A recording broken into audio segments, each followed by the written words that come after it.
దేశం అభివృద్ధి చెందుతున్న దేశం. ఈ దేశంలో పేదలు చాలా ఎక్కువే. మన జనాభా వచ్చే 5 సంవత్సరాల్లో ప్రపంచంలోనే అత్యంత ఎక్కువ జనాభా గల దేశం అవుతుంది. అయితే ఇక్కడ పేదరికం ఎంత ఉంది? దీనికి సంబంధించి స్వతంత్రం రాకముందు కూడా మన దేశంలో అనేక మంది ఇంటలెక్చువల్స్ ఈ పేదరికాన్ని అంచనా వేయడానికి ట్రై చేశారు. అందులో ముఖ్యులు దాదాబాయి నౌరోజీ. స్వతంత్రం వచ్చిన తర్వాత అనేక కమిటీలు వచ్చాయి. ఉదాహరణకి దండేకర్ అండ్ రథ్ కమిటీ, తర్వాత అలగ్ కమిటీ, ఆ తర్వాత లగ్డావాలా కమిటీ, ఆ తర్వాత మొన్న మధ్య సురేష్ టెండూల్కర్ కమిటీ, తర్వాత రంగరాజన్ కమిటీ. ఇలా పేదరికాన్ని అంచనా వేయడానికి, అసలు పేదలంటే ఎవరు అనే అంశాన్ని తెలుసుకోవడానికి చాలా కమిటీలే వచ్చాయి. అయితే అలగ్ కమిటీ దాదాపు 1979 ఆ ప్రాంతంలో వచ్చిన ఈ అలగ్ కమిటీ పేదరికాన్ని అంచనా వేయడానికి ఒక సూచన చేసింది. గ్రామీణ ప్రాంతాల్లో ఆహార లభ్యత 2400 క్యాలరీల కన్నా తక్కువ ఉంటే, పట్టణ ప్రాంతాల్లో 2100 క్యాలరీ కన్నా తక్కువ ఉంటే వాళ్ళు పేదలు అని చెప్పి మనం అదే నమ్మాం. ఎందుకంటే పేదరికం అంటే ఆహారం లేకపోవటమే, ఆహారం అందుబాటులోకి రాకపోవడమే అని. అండ్ ఇదే సందర్భంలో మనందరికీ తెలుసు, మనకి అప్పటి నుంచి కూడా 2014 వరకు కూడా ప్లానింగ్ కమిషనే ఈ పేదరికపు అంచనాల్లో తలమునకలు అయి ఉండేది. అయితే ఆ తర్వాత ప్లానింగ్ కమిషన్ స్థానంలో 2014లో ఎన్డీఏ ప్రభుత్వం వచ్చిన తర్వాత నీతి ఆయోగ్ స్టార్ట్ అయింది. అయితే అసలు పేదరికం అంచనా వేసేటప్పుడు ఏమి క్రైటీరియా తీసుకోవాలనే దాని మీద ఇంకా చర్చ తగలేదు. ఉదాహరణకు మనం చూస్తే సురేష్ టెండూల్కర్ కమిటీ భారతదేశంలో 21.9% మంది పేదలు ఉన్నారు, అంటే దాదాపు 22% మంది పేదలు ఉన్నారని చెప్తుంది. అదే రంగరాజన్ కమిటీ 29.5% ఉన్నారని చెప్తుంది.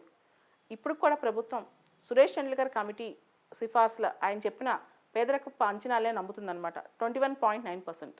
అయితే ఈ పేదరికాన్ని ఎలా అంచనా వేయాలి? రోటీ కపడా और మకాన్ అంటే ఫుడ్ కానీ, హౌసింగ్ కానీ, లేకపోతే క్లోతింగ్ కానీ, లేకపోతే వాళ్ళు మాత్రమే పేదలా, లేకపోతే డిగ్నిఫైడ్ హ్యూమన్ లైఫ్, శానిటేషన్ కానీ, స్కూలింగ్ కానీ, లేకపోతే హైజీన్ కానీ, ఇవి లేకపోతే న్యూట్రిషియస్ ఫుడ్ కానీ, ఇవి లేకపోతే పేదలని చెప్పాలా? అసలు పేదరికాన్ని మియర్ ఎనిమల్ ఎగ్జిస్టెన్స్తో క్యారీ చేయాలా, లేకపోతే హ్యూమన్ డిగ్నిటీతో దాన్ని అంచనా వేయాలా అనే క్వశ్చన్ ఈరోజు కూడా ఎదురవుతుంది. సో దీనికి సంబంధించి మనం ఈ మధ్య చూస్తే కేంద్ర ప్రభుత్వం, మన కేంద్ర ప్రభుత్వానికి ఒక థింక్ ట్యాంక్ ఉంది, మనకు తెలుసు, నీతి Aayog.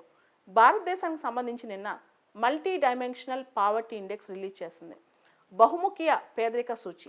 Multi dimensional poverty index అంటే బహుముఖీయ పేదరిక సూచి అన్నమాట. అంతర్జాతీయ స్థాయిలో కూడా ఈ multi dimensional poverty index release చేస్తారు. అంతర్జాతీయ స్థాయిలో ఈ మల్టీ డైమెన్షనల్ పావర్టీ ఇండెక్స్ని Oxford Poverty and Human Development Initiative మరియు యునైటెడ్ నేషన్స్ డెవలప్మెంట్ ప్రోగ్రామ్ వాళ్ళు సంయుక్తంగా విడుదల చేస్తారనమాట. బేసికల్గా మల్టీ డైమెన్షనల్ పావర్టీ ఇండెక్స్ ఇంటర్నేషనల్గా యుఎన్డిపి వాళ్ళు మరియు Oxford Poverty and Human Development Initiative వాళ్ళు రిలీజ్ చేస్తారు సంయుక్తంగా, టుగెదర్ కొలాబరేట్ చేసి. అయితే వీళ్ళు ఇంటర్నేషనల్గా ఏం చేస్తారంటే యుఎన్డిపి వాళ్ళు మల్టీ డైమెన్షనల్ పావర్టీ ఇండెక్స్ని గణించడానికి 3 అంశాలని బేసికల్గా తీసుకుంటారు: విద్య, వైద్యం, ఇతర కనీస సౌకర్యాలు. ఇక్కడ విద్యలో school attendance and years of schooling, స్కూల్కి పిల్లలు ఎలా అటెండ్ అవుతున్నారు, తర్వాత ఎన్ని సంవత్సరాలు వాళ్ళు స్కూలింగ్ చేశారు. అదేవిధంగా వైద్యంలో చూస్తే న్యూట్రిషన్ అండ్ మోర్టాలిటీ, అంటే వాళ్ళు సమతుల ఆహారం తీసుకుంటున్నారా, మోర్టాలిటీ రేట్స్ ఎలా ఉన్నాయి దేశంలో. దాంతోపాటు ఇతర కనీస సౌకర్యాల్లో housing, electricity, sanitation, assets, drinking water, తాగునీరు, ఫ్యూయల్, ఇవన్నీ తీసుకుంటారనమాట. దాదాపు ఇన్ని లెక్కేస్తారు. విద్య, వైద్యం, ఇతర కనీస సౌకర్యాలు దాదాపు 10 కేటగిరీస్ తీసుకుని ఇంటర్నేషనల్గా మల్టీ డైమెన్షన్ పావర్టీ ఇండెక్స్ చూస్తారు. ఇండియాలో నీతి ఆయోగ్ వాళ్ళు ఈ 10 ఇష్యూస్ ఇండియాలో చూడటంతో పాటు అదనంగా మన వాళ్ళు access to bank accounts, bank ఖాతాలు ఉండటం, చైల్డ్ హెల్త్, ఈ 2 కూడా చూస్తారు. అంటే బాలబాలికల ఆరోగ్య స్థితిగతులు, తర్వాత బ్యాంకు ఖాతాలు ఉండటం అనమాట. ఇవన్నీ మన నీతి ఆయోగ్ వాళ్ళు అదనంగా చూస్తారు. అంటే యుఎన్డిపి వాళ్ళు ఇంటర్నేషనల్గా చూసిన 10 ఇష్యూసే కాకుండా నీతి ఆయోగ్ వాళ్ళు కొన్ని ఎక్స్ట్రా కూడా చూస్తారనమాట. సో ఈ రెండింటిని కూడా పరిగణించి ఇండియాలో మల్టీ డైమెన్షనల్ పావర్టీ ఇండెక్స్ని తయారు చేస్తారు. తాజాగా నేను విడుదల చేసిన మల్టీ డైమెన్షనల్ పావర్టీ ఇండెక్స్లో బాగా పేదలున్న రాష్ట్రం భారతదేశంలో బీహార్. బీహార్లో పేదరికం ఎంత ఉందో తెలుసా? 51.9%, 51.9% అనమాట. బీహార్, ఆ తర్వాత జార్ఖండ్ 42.16%, ఉత్తరప్రదేశ్ 37.79%, మధ్యప్రదేశ్ 36.65%, మేఘాలయ 32.67%. పాత రోజుల్లో బీమారు స్టేట్స్ అనేవాళ్ళం, బీహార్, మధ్యప్రదేశ్, ఉత్తరప్రదేశ్ వీటిని. అయితే మీ అందరికి తెలుసు బీహార్లోంచి జార్ఖండ్ కూడా వచ్చింది అని చెప్పి. మేఘాలయ తప్పితే ఈ బీహార్, జార్ఖండ్, ఉత్తరప్రదేశ్, మధ్యప్రదేశ్ ఇప్పుడు కూడా బీమారు స్టేట్స్ లానే ప్రూవ్ చేసుకుంటున్నాయి. దాంతోపాటు తక్కువ, అంటే చాలా తక్కువ పేదరికం కల దేశాలు, రాష్ట్రాలు భారతదేశంలో చాలా తక్కువ పేదరికం కల రాష్ట్రం కేరళ. 0.7%, కేవలం 0.7% మాత్రమే కేరళలో పేదరికం ఉంది. పుదుచ్చేరి 1.72% మాత్రమే పేదరికం ఉంది. లక్షద్వీప్ 1.82% మాత్రమే పేదరికం ఉంది. గోవా 3.76% మాత్రమే పేదరికం ఉంది.